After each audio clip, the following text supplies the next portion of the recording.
All right. Hello, Tracy and Mountain House residents. This is Gurtej, your host, and I have my co-host Parminder Sandhu today. And we have special guests Zach and Christina. We'll be discussing today about Measure X. Before we go into Measure X, I'll just put a disclaimer here. So from Six of Tracy, we are not endorsing or we are not against the measure. We are here to provide the information to the voters so that they can make an informed decision on November 3rd. So now I'll request Parminder to please briefly introduce him. Hi, guys. This is Parminder. So today we are here to discuss Measure X. So it is on ballot, and we want to discuss what exactly the Measure X is. And Zach and Christina will help us understand how this Measure X will work and what the benefits or pros and cons of this measure will be. So I'll read the Measure X disclaimer on the ballot. So it says. Supporting early childhood education and youth programs, including literacy, gang reduction, after-school programs, and drug prevention, with emphasis on children facing greatest disparities, and promoting public health, homeless mitigation, and enforcing cannabis laws. Imposing a special tax on commercial cannabis businesses in unincorporated San Joaquin County at a rate of 3.5% to 8% of the gross receipts, and including a $2 cultivation square footage payment be adopted. And the annual revenue estimate is, I believe it's at $250,000. And so this is the measure on the ballot, and we're going to talk about this. And I will hand it over to Zach to give us a brief introduction of this measure, and then we'll go from there. Good evening, Gurtej and Parminder. First, I'd like to thank you both for the opportunity to speak to the community and having us on tonight. So very briefly, Measure X is a ballot initiative that, if it passed, it's going to impose a cannabis tax on all commercial cannabis businesses operating in the unincorporated county of San Joaquin.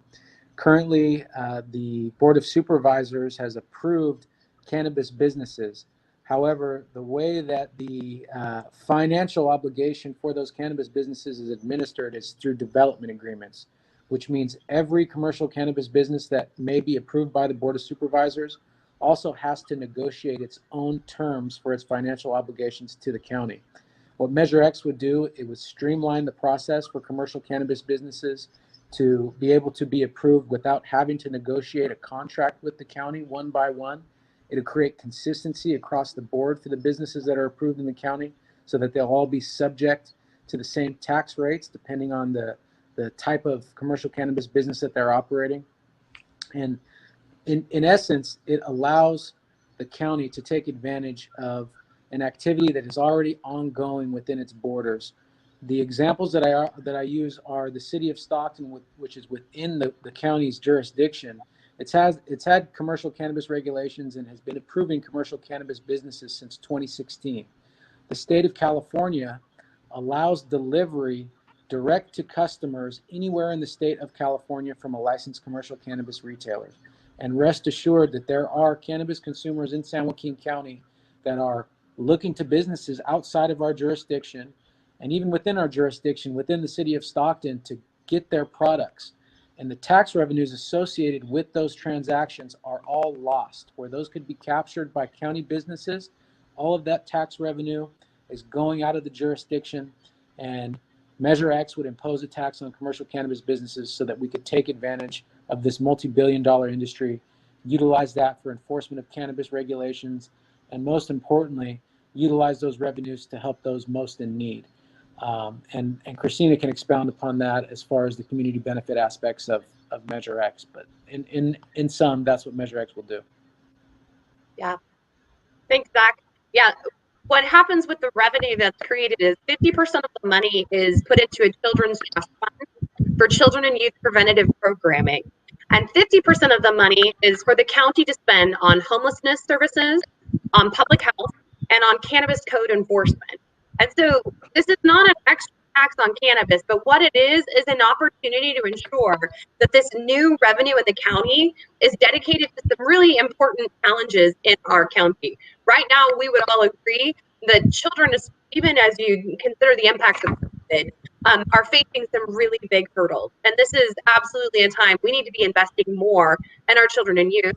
For homelessness, we have a serious homelessness issue here in the county, and we need to be allocating as much money as we can to upstream investments and into our community and into those most vulnerable in our community. And so by taxing this new tax revenue and dedicating it way, ensure the money goes where it needs to go.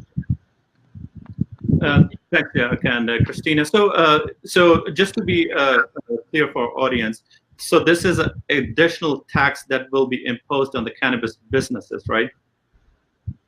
Zach, go ahead. I'll take that one.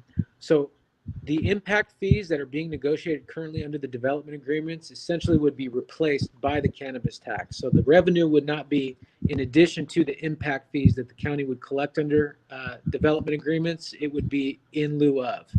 Now with that, in streamlining the process, it would make this venue a more attractive place to do business potentially for cannabis operators that are looking for consistency and fairness in the jurisdiction that's administering regulation. And will it include every single cannabis business that will open in the county, or will there be any exceptions? The cannabis tax will not approve any new type of uses. Currently, all aspects of the commercial cannabis industry, except for outdoor cultivation and retail storefronts, is allowed under the ordinance. So no outdoor cultivation, only greenhouses and rigid structures and indoor facilities, and no retail storefronts. However, direct-to-consumer delivery is currently allowed. Thank you very much, Zach and Christina, for explaining us what Measure X really is. So now let's see. So why do we need this measure? Can you please explain why do we need this Measure X? Absolutely, and I'll talk about that from community impact, and then Zach can talk to you about just business-wise why it makes more sense. But from a community impact, this is the better way to handle investing in our community. We know by looking at the tax that was placed on cigarettes, then they took that money and they invested it in education, and they reduced underage smoking by 50%. We know that taking an industry, regulating, taxing it fairly, regulating it, and educating has profound impacts in our community. So right now we have a ban in place on something that's already legal in the state of California that can be delivered to anyone's front door, and then I can grow 6 of them in my backyard, and we're capturing none of the revenue so that we are unable to do any of the education. And the beauty of this measure is also that the kids who smoke marijuana, which is really the more troubling issue with marijuana, right? The impact on brain development and IQ, we can educate and we can know that there is a large population that will respond to that and refrain. But in addition to that, kids who are smoking marijuana are also doing it because of mental health issues, because of trauma, because of all of these other issues that they're facing. This tax gives us the ability to intervene in that issue as well. So we're handling both sides.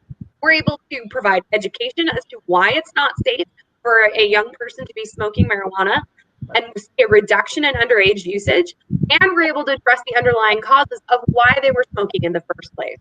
Our community still has significant issues with child abuse, with children who end up in foster systems, with children who end up in juvenile court, with homelessness. And homelessness is made up of something like 20% of foster youth that have aged out of the system. So if we were able to move that money upstream and stabilize children and their homes and their families, you're going to see less children in the child protective services. You're going to see less kids homeless. You're going to see less homeless people downline. And anyway, and this gives us the ability to have a local dedicated funding stream that we are able to allocate as we see fit. We have people who have been serving this community for 20, 30, 40 years, and they know what works. I can tell you, it is an absolute privilege of mine to work alongside and learn so much about Boys and Girls Club of Tracy, for example. They are a phenomenal program. And even right now, I had the opportunity to talk to Kelly Wilson, how they're meeting the needs of kids that are most impacted by COVID right now, and the lack of opportunity for learning that they're facing, and just doing the most incredible work. But we have to fund them so that they can reach these children and these families and they can make a difference for them. So that's why we have to find a way to expand our intervention in children's families upstream. Back. And I have another question. When you talk about like the money will be used for the public health, can you like explain a little bit like how this money will be channeled, and like how will this money be used for the public health for the So youth? the 50% that goes to the county, their bucket, they have to justify that it has to be spent on homelessness services, public health, or cannabis code enforcement. Those are the only three ways that this revenue can be used. I have no say over how it gets used. It just has to be justifiably spent on public health. I would assume that in the middle of a pandemic, it's likely that some of these funds would be used to purchase more PPE or be able to expand testing or some of those things. But that's really the decision of the county, and that's good because you want the county and you want the oversight committee for the children's fund to be able to respond to the current need, because this is a measure that does not sunset. So we want to build in the flexibility for our leadership and our community representatives to respond to what the current need is. So honestly, it would probably be whatever the most pressing need is at that given time. But is there like any other, like for example, when we say like we have like multiple issues that we want to address from the money that's going to get generated out of this tax. So one is like a public health, and also like it's a homeless mitigation. So will there be any check on the county officials, like how much money they can allocate based on like whatever the need is? Like, is there any cap for every aspect of the money that they want to spend? So like, for example, like, will that be like a 50-50 or 60-40? Like what will be the check on the county officials? So the only legal requirement for the county is 50% must go to the children's fund, okay, and 50% can only be spent on public health, homelessness services, and cannabis code enforcement. The reality of things like this is, though I know that I definitely would lean towards wanting to be even more scripted. It can only be, 15-15, whatever it's going to be. But we can't write so specifically, and it ties the hands of people to not be able to make decisions as time moves on. So really, the way that we make sure the children's fund, that money is going to be has an oversight committee called the Children's Services Coordinating Commission. That commission already exists. It has 25 people that sit on it that represent the entire county. You have to have a certain amount from Tracy, a certain amount from Lodi, a certain amount from unincorporated areas. And they meet together and they make decisions. And currently, they handle all of the money that the state gives counties for child abuse prevention. So this is really a natural fit. They set a 5-year plan based on the most impacted communities, and then they oversee those funds. And so this would be something that we would layer in there, and then they would have the same requirements, that it has to be the part of the measure state, that it has to favor children who are disproportionately impacted. So that's the safeguard we have for the children's fund. Honestly, as in all things, the watchdog is our ongoing advocacy. The citizens paying attention and listening and watching and being informed, and advocacy groups like myself, attorneys, and citizens like Zach, when our representatives know we're watching, and they'll have to account for the fact that maybe only 10% got put on public health, then we know that that's the best accountability we have beyond what we've scripted so far. Sure. No, thank you very much, Christina. Now, just moving forward, so will this make cannabis or the medical cannabis more expensive? Well, that's an interesting question. So, as you may know, commercial cannabis business is one of the most heavily taxed and heavily regulated in the entire state of California. From a product perspective, there isn't too much of a difference between quote unquote adult use cannabis and medicinal cannabis. It comes from the same plant. It's the same manufactured products. It really depends on the consumer's personal preference. Now, for medicinal cannabis patients, when you talk about price at retail, it's actually less expensive if you have a state-issued medical cannabis ID card, which very, very few individuals in California actually had, even before the passage of Prop 64 in 2016. Prior to that, and I won't go too far down the legal rabbit hole, prior to that, in order to legally shop at a medical cannabis dispensary, you had to have a recommendation from a doctor, you had to be a resident of California, and had to be at least 18 years old. What Prop 64 did, the Medical and Adult Use Cannabis and Regulation and Safety Act, or ALMA rather, the Adult Use of Marijuana Act, what that did is it said if a customer has a state-issued ID card, they're exempt from the 15% excise tax that's imposed on all other customers at retail. So if you have one of those cards and you're a quote-unquote medicinal cannabis patient, and that's not to underestimate the true medical need of some of the consumers, you actually pay less. Now, if you want to differentiate, there is still an allowance for medical cannabis patients and their caregivers to grow 6 plants, depending on what your local jurisdictions allows. You can either grow those outdoors, but by and large, most local jurisdictions require you to grow your 6 plants inside of an enclosed lockable structure on your property. And so you can provide cannabis to up to 5 medical cannabis patients as a caregiver, or if you're a patient yourself, you can grow up to 6 plants for your own medical use. And in case like just a random question, so like for example, when you say like a person can grow six plants, so will he or she need to like notify some county officials, or he can just grow it as a tomato plant? Any person in California can grow 6 plants at their residence.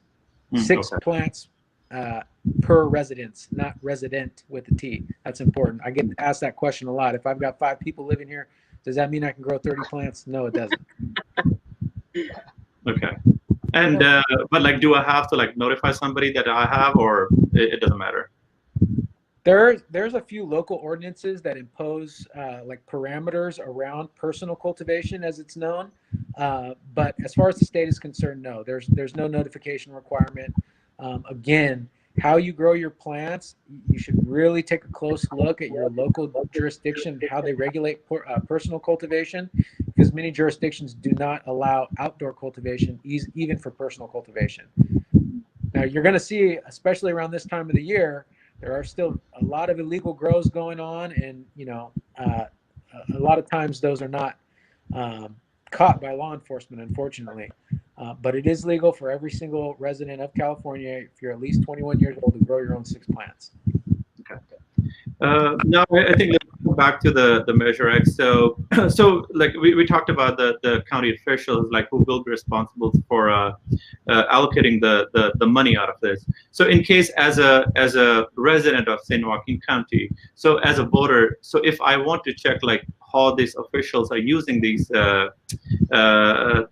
assets, how can a person check that?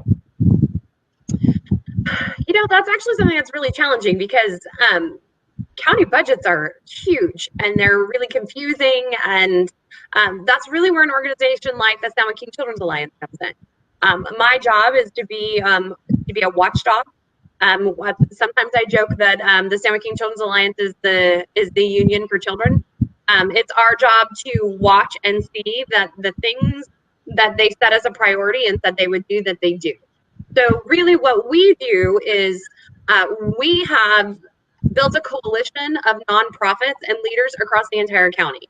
And I watch and pay attention and inform those people. And then a lot of times when it's time for action, that information is pressed out through their agency. So for example, Kay Rustaller is the executive director of Family Resource and Referral. And when it's time for us to do advocacy in front of the Board of Supervisors, because for Measure X or for how the Measure X money is being spent, I connect to those leaders, and those leaders send out newsletters and emails and social media posts letting their constituents know, and that's how we rally the troops typically. But really, I don't know about, maybe more people are watching now, but watch your Board of Supervisors meeting. They're every other Tuesday. You can find them online. I know they can get long, but if you watch them afterwards, you can skip through certain parts. Learn to read the agenda and check in.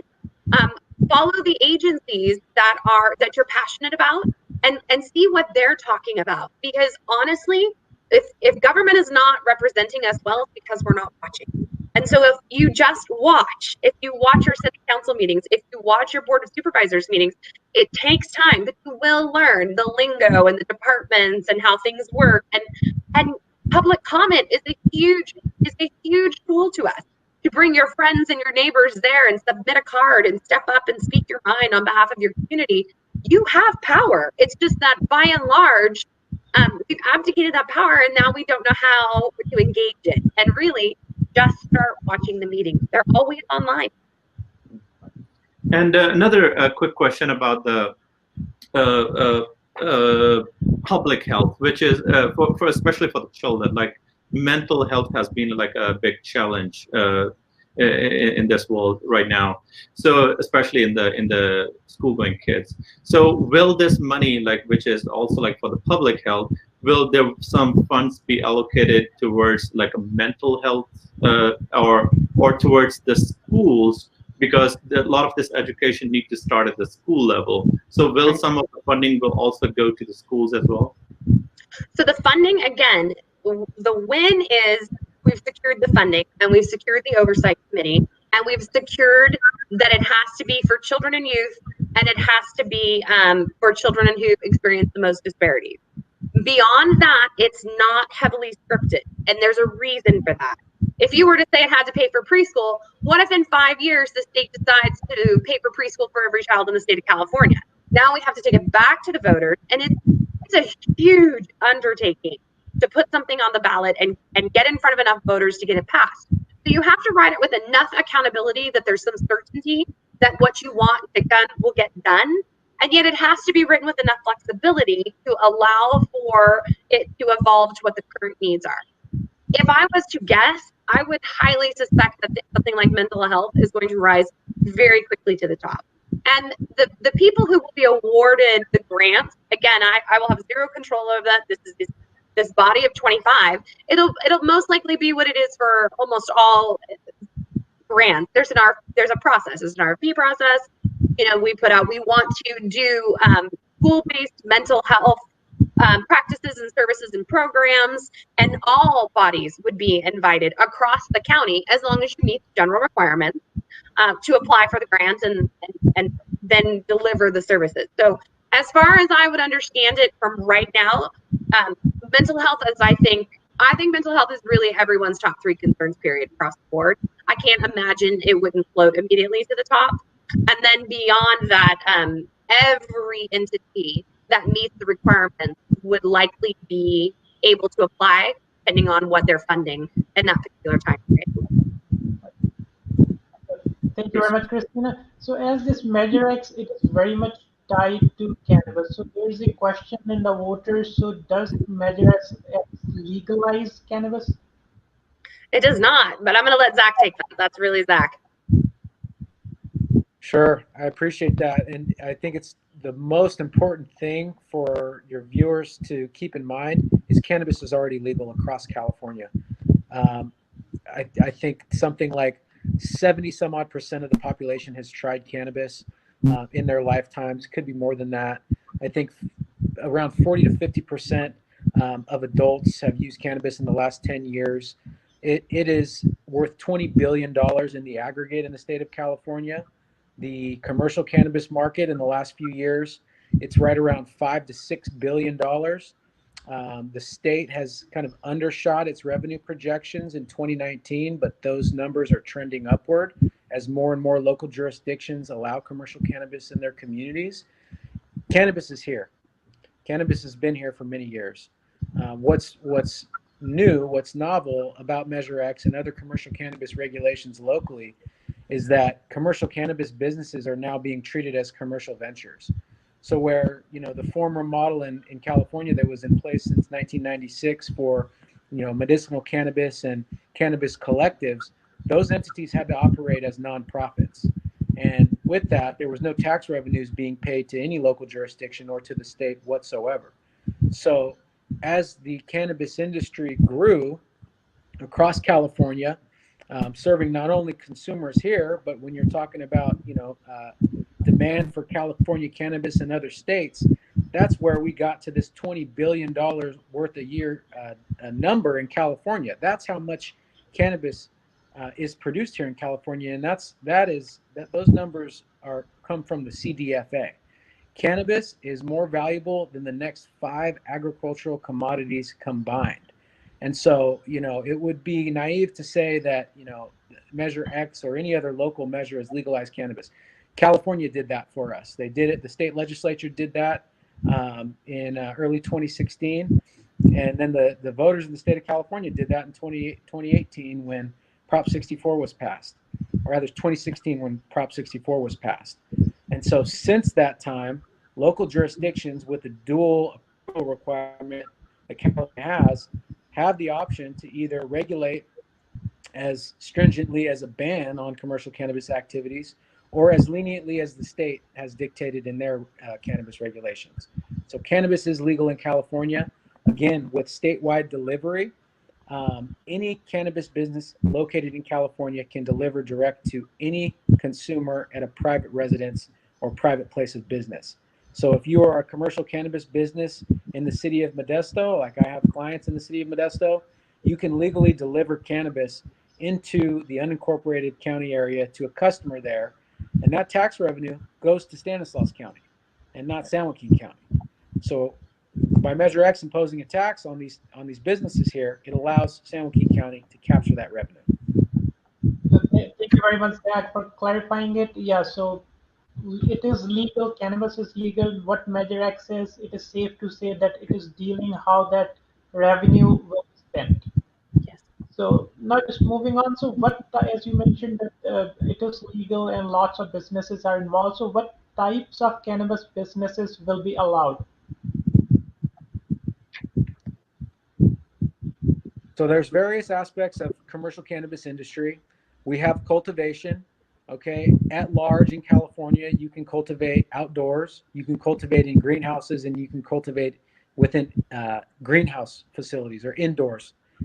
In San Joaquin County, the regulations dictate that there is no outdoor cultivation whatsoever. And for greenhouses, you have to have a rigid structure greenhouse. So like a polycarbonate structure, a hard plastic structure that you couldn't just, cut through with a knife. So no hoop houses or anything like that. They have to be secure, enclosed, lockable structures where cultivation takes place. We also have distribution. So a distribution business is legally allowed to transport cannabis between licensees. So you have it grown at the farm and you take it to a distribution facility to be broken down into packages. The distributors are also responsible for contacting the lab testing facilities. So all cannabis that goes to consumers at retail has to be tested for pesticides, has to be tested for heavy metals, it has to be tested for other microbiological contaminants like molds, before it can be legally allowed to be sent to retail to the customer. So after the distributor has picked it up from the cultivation facility, has dispatched a sample for testing, receives a clean certificate of analysis from that lab, then that distributor can go on and distribute that product to the retailer. We also have lab testing facilities, as I just mentioned, and also retail businesses. So California, you can have a retail storefront if your local jurisdiction allows it, or you can have a delivery or retail with delivery. Here in San Joaquin County, there is only delivery allowed from a retail perspective, so no brick and mortar storefronts. Every other aspect of the industry is currently regulated here in San Joaquin County, albeit the financial obligations and the other administrative aspects of regulation are done through development agreements, which is a contract effectively between the commercial cannabis business and the county itself. No, thank you very much, Zach. Now I'll take it back to Parminder to lead us further into the conversation. Yeah. So so as you explain a lot of benefits of this the measure. So based on the taxes and how it will be used. So do you know who is opposing this measure? There is no organized opposition to Measure X. If you were to look into your ballot book, you would see an argument in favor, and there is not an argument against that's been filed. Honestly, this is such a common sense approach to a legal industry that is going to help us derive a significant community benefit that it's hard to come up with strong opposition arguments. It's done. It's legal in California. There are already businesses being opened up in the unincorporated areas. There are already businesses in Stockton, and the significant fears of what would happen when those businesses open in Stockton have not manifest themselves.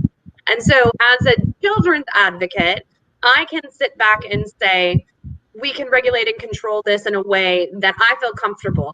As a mom, I feel like this is about, and as a citizen, this is just better governance. This is a better way to handle an industry. And I think because of those things, it's really hard to find a strong opposition argument. And another like kind of like a related question. So, will this measure also put some checks on how many business can be opened? Like, will it check that type of opening of the businesses? Because anybody can like open the business. Like, will it check like how many business license can be given? Will this measure regulate this or not? Zach, I'll let you. Sure. So I'll touch just briefly on the last question. We also have commercial cannabis manufacturers. So those make the oils, the lotions, and things like that. As far as the allowance for where and how many businesses can be established, the county at the outset of adopting its regulations took a very, very conservative approach to how many businesses that were going to be allowed in the unincorporated county. And the way they did that is they dictated specific zoning requirements and prerequisites for commercial cannabis businesses to qualify for approval. So for instance, if you're in an ag zone and you want to do cultivation, you have to be located within 2,000 feet of an arterial road or be able to prove ease of access for public safety vehicles to an arterial road to and from your facility. You also have to be in a fire district. And so when you look at the arterial roads in San Joaquin County, there's only a handful of those. And putting all of those prerequisites together, that leaves you with a limited number of properties countywide that would actually qualify for eligibility for approval. Similarly, if you are an industrial facility, you have to be connected to public utilities. So if you don't have a sewer and water connection, unless you're developing a cannabis business park, you have to be connected to sewer and water services and be located again in a specific zone. In the county, it's in limited industrial zone or a general industrial zone. And so looking at the prerequisites and the zoning requirements and also sensitive use setbacks that the state of California has imposed, you have to be at least 600 feet away from a school, a daycare, or a youth facility. Otherwise, you don't qualify, your property will not qualify for commercial cannabis business licensure. So those are the checks and balances. And I will say, speaking from experience representing these businesses over the last 4 years, this is an extremely arduous process to go through to qualify for approval, both on the local and state level. So you have a number of regulatory agencies that you need to comply with their standards and their criteria to qualify for a commercial cannabis business. We're talking about not only the local jurisdictions, the planning department, the sheriff's department, when you talk about security requirements. You have the environmental health department that's looking at prospective environmental impacts of your business and strict standards that you have to meet to qualify on the local level. In order to qualify for a state license, and again, you need both a local approval and a state license to operate your business. If you're a cultivation facility, you're looking to deal with the California Department of Food and Agriculture, the State Water Resources Control Board, the Department of Fish and Wildlife, and another few regulatory agencies that need to provide you either certification or approval based on what you submit to them in order for you to jump through all of those hoops and hurdles to receive your state license to operate. If you're a retail business or a distributor or a lab testing facility, again, you're dealing with all of those local agencies that are looking at your application, evaluating you for your conditional use permit. That's the land use entitlement that you have to get on the local level. And on the state level, you're dealing with the Bureau of Cannabis Control within the Department of Consumer Affairs. You're dealing with the California Department of Tax and Fee Administration. and it's not easy.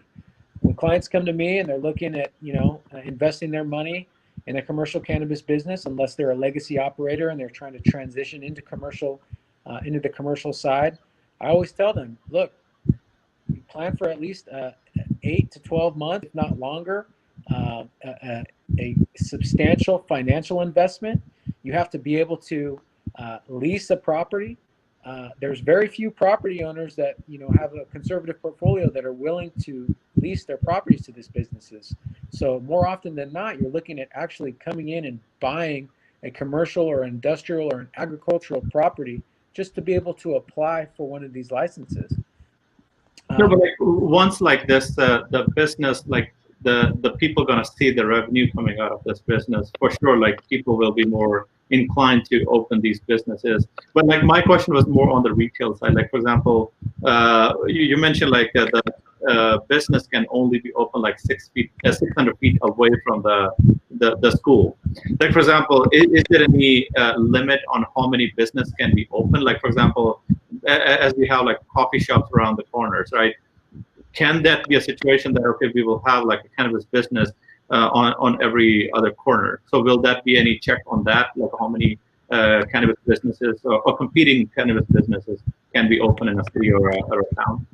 Sure. So in San Joaquin County, again, there are no retail storefronts allowed. So there's no public interface with these businesses. It's all they're all close to the public.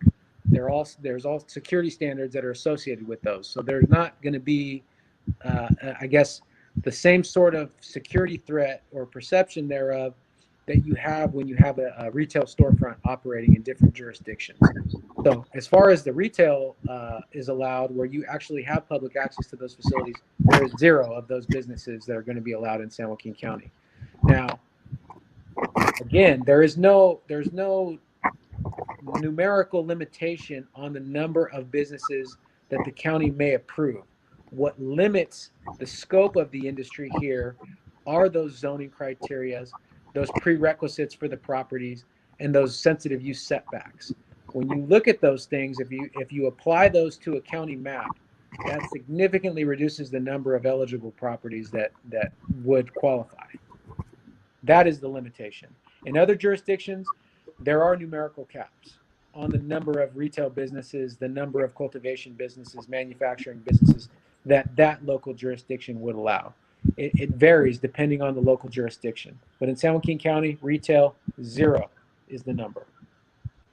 Yeah, no, adding a little bit to Zach. So this month, 15th, is the deadline to apply for retail licenses in Tracy, and only 4 licenses will be allocated. So it all depends on the city and their jurisdiction, everything. So how many licenses they want to apply and how many applicants they qualify. Because it's a very stringent process, as Zach has mentioned, so lots of agencies are involved. So now, as Christina mentioned, yeah, the opposition. So now I'll just was inclined to ask who supports Measure X, Christina. We are so thrilled to have a number of leaders who have endorsed this measure. The 3 supervisors who voted to put it on the ballot include Supervisor Villapadua, Supervisor Patty, and Supervisor Miller.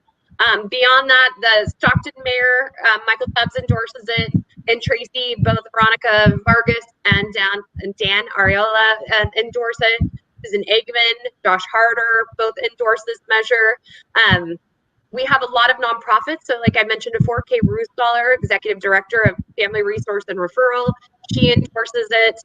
Jose Rodriguez from El Concilio, a number of organizations that way, the organizations that are deeply invested in our community and have really taken the time to understand the impact and feel that this really is the best way forward for our communities and for our children. Councilwoman Vargas, I believe, endorsed, and Tracy. Oh, I apologize. I thought that's what I said.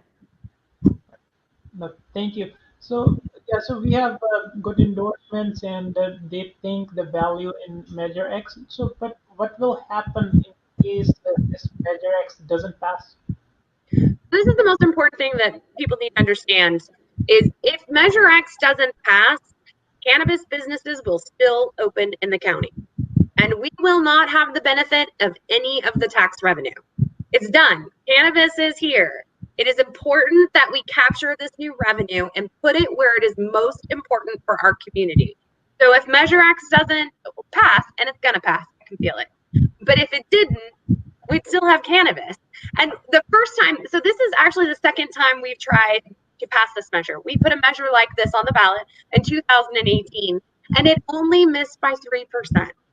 I really feel like being able to come back around this time and get the word out again through great people like you doing this kind of work, we really have a strong opportunity. But you can help us by following us on social media and forwarding emails and getting the word out, because the reality is, if this doesn't pass, cannabis businesses will still open in the county and we will reap none of the benefit. Thank you very much, Christina. So, Parminder, do you have anything in mind? No, I am good. So thank you so much, Christina and Zach, for answering our questions. It was super helpful. Thank you so much, guys. Thank you. Appreciate Christina and Zach. So if you have anything in mind that we may have missed in our discussion, if you want to add something additionally, please.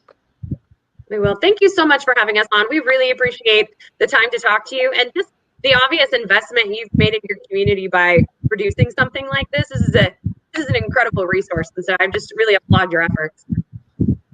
Yeah, similarly, I very much appreciate the opportunity to present, not only on behalf of Measure X, but on behalf of the industry. As you know, there's a stigma associated with the cannabis industry.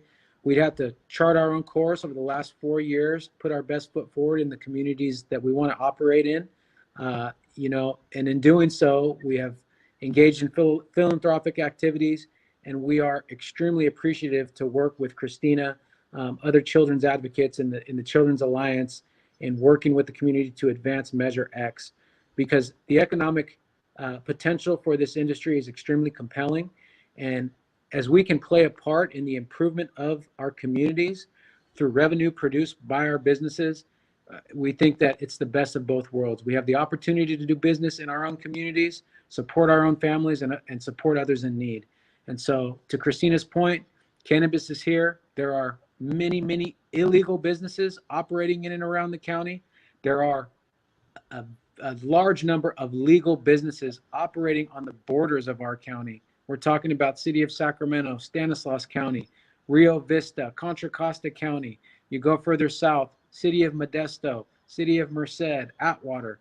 All of these local jurisdictions across the valley, Tracy is moving forward, are taking advantage of participating in this multi-billion-dollar industry statewide, serve to improve their communities, and San Joaquin County should not miss this opportunity. We should take advantage of the economic impact that this industry carries and utilize that potential to benefit our communities. So thank you for the opportunity to present that.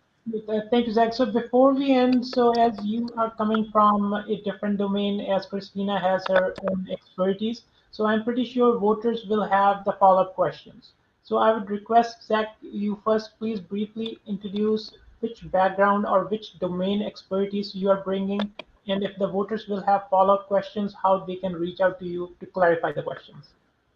Certainly. I'm an attorney, been practicing for about 6 years now, and over the last 4.5 years, my practice has focused exclusively on local and state commercial cannabis licensing, compliance, and local policy reform advocacy, meaning we advocate for the passage of commercial cannabis regulations to allow my clients and others the opportunity to operate legally in our communities. And so if you have any follow-up questions, you can reach me via email. It's zach@dravonconsulting.com. That's the name of my firm, is Dravon Consulting. That's ZACH@DRIVON consulting.com.